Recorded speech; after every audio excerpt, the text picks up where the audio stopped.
Sim, o estado de São Paulo já está preparado para uma abertura gradual da economia. Vamos lembrar que o mais célebre líder político da quarentena horizontal é o governador paulista. E vamos lembrar que o estado foi o epicentro da pandemia aqui no Brasil, com recorde de casos de contágio e óbitos por Covid-19. Portanto, João Dória, além de ferrenho defensor do isolamento social, é o gestor da maior crise de saúde do país. Então, se esse político apresenta à sociedade um plano de abertura econômica que vai na contramão do seu discurso anterior, mais alarmista, é porque já passou da hora de flexibilizar a quarentena horizontal. E aqui eu faço questão de repisar meu argumento de meses. Não há nada menos científico do que tratar situações diversas da mesma maneira, porque não se resolve problemas diferentes com igual solução. Isolamento horizontal em São Paulo significa tratar 645 municípios e 46 milhões de habitantes da mesma forma. Faz sentido impor as mesmas restrições de uma região altamente infectada, com sistema hospitalar sobrecarregado, para uma cidade com poucos casos da doença e leitos disponíveis? Faz sentido impedir atividades econômicas que, assim como a indústria, assim como a imprensa, conseguiram operar com protocolos rígidos de distanciamento social? A quarentena horizontal, que vigorou por 70 dias em São Paulo, é uma política pública burra que nivela todo o estado no pior cenário possível. Pandemia associada à paralisação econômica, que acarreta perda de renda, crise de demanda, recessão econômica e perda de capacidade de investimento governamental. E apesar de São Paulo ser um estado próspero no contexto brasileiro, nós vivemos sim uma realidade de economia em desenvolvimento, marcada pela desigualdade social, por comunidades pobres com grandes aglomerações de pessoas e por vergonhosos bolsões de miséria.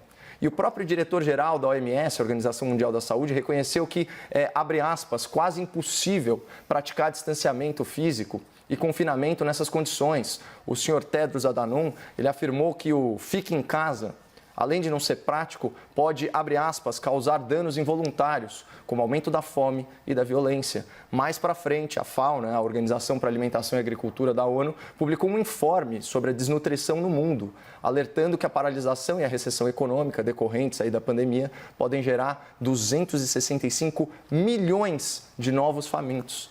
Ato contínuo. A Unicef, o Fundo das Nações Unidas para a Infância, informou que 6 mil crianças podem morrer por dia, por causas evitáveis. São 1.200.000 almas menores de 5 anos morrendo a mais no mundo. Evitáveis. Um retrocesso de 2 décadas nos índices globais de mortalidade infantil. E o Brasil está entre as 10 nações potencialmente mais atingidas. Pessoal, crianças brasileiras, Bom, falando só de Brasil, um estudo internacional que a gente já debateu muito aqui comprovou cientificamente a relação direta que existe entre o aumento no desemprego e aumento da mortalidade na população jovem e adulta. E o Instituto Brasileiro de Economia, da Fundação Getúlio Vargas, já projetou vários cenários com mais de 12 milhões de novos desempregados. Então, é nesse contexto de desemprego, de fome, de miséria, de mortalidade infantil que se discute saúde pública. Não é lacrando fica em casa, alienado e de geladeira cheia.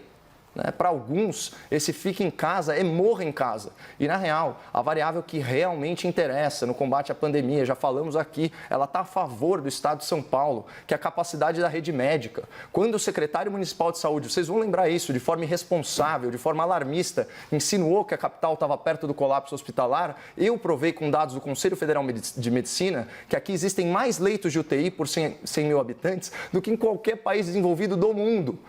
Pode pegar aí Alemanha, Japão, Reino Unido, Estados Unidos, não tem.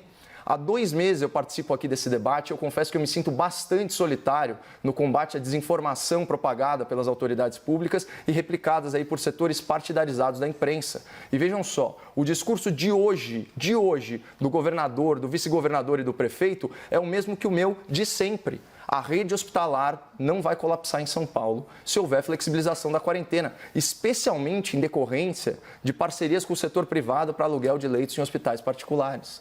E que se saiba até hoje, ninguém morreu de Covid-19 por falta de acesso a tratamento médico aqui em São Paulo.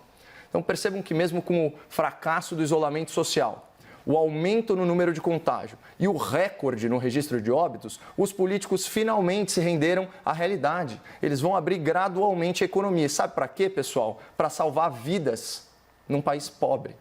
E o mais deprimente, para quem enxerga um pouco além da bolha, é aturar esses políticos discursando sobre como supostamente salvaram milhares de vidas imaginárias com as suas medidas arbitrárias e autoritárias de confinamento. É tudo mentira, mas será a versão oficial. E muita gente na imprensa vai replicar esse achismo como se fosse ciência. Aqui no debate, pelo menos, eu garanto contraponto.